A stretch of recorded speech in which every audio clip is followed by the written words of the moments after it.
پڑھے سر کہتا ہے اس حال میں ہم دیوانوں سے تم کہتے ہو خاموش رہو، جب دنیا کے بت خانوں میں اصنام کی پوجا جاری ہو، جب ایک انسان کی عظمت پر ایک پتھر کا دم بھاری ہو،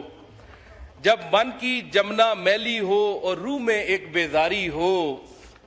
جب جھوٹ کے ان بھگوانوں سے ایمان پہ لرزہ طاری ہو،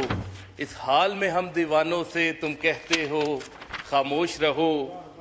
جب مسند و ممبر پر بیٹھی ہر ایک نظر للچاتی ہو، جب دین کے ٹھیکے داروں میں ایک نفس ہمارا باقی ہو، بے ذوق جہاں پر صحبہ ہو، بے ذوق جہاں پر ساقی ہو، اس حال میں ہم دیوانوں سے تم کہتے ہو خاموش رہو، جب اہل خرد کی باتوں پر کچھ جاہل شور مچاتے ہوں، جب بلبل ہو تصویر چمن اور کوے گیت سناتے ہوں، جب چڑیوں کے ان گھونسلوں میں کچھ سانپ اتارے جاتے ہوں، جب مالی اپنے گلشن میں خود ہاتھ سے آگ لگاتے ہوں، اس حال میں ہم دیوانوں سے تم کہتے ہو خاموش رہو، جب شاہ کے ایک اشارے پر اپنوں میں نیازیں بٹتی ہوں، جب آنکھیں غربت ماروں کی حسرت کا نظارہ کرتی ہوں، جب کلمے ظالم جابر کی عظمت کا قصیدہ لکھتی ہوں،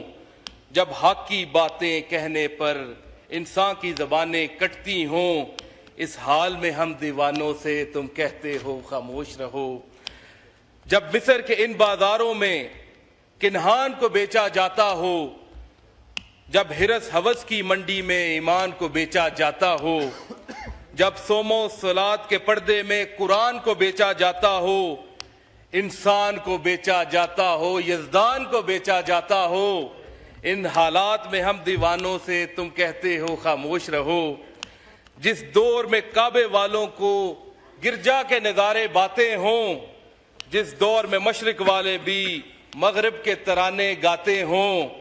جس دور میں مسلم لیڈر بھی کچھ کہنے سے گھبراتے ہوں، جس دور میں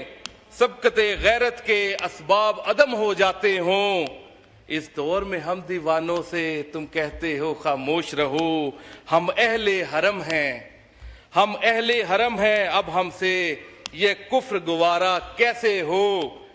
ہم لوگ انل حق بولیں گے، ہم لوگ انل حق بولیں گے۔ بڑی مہربانی، شکریہ۔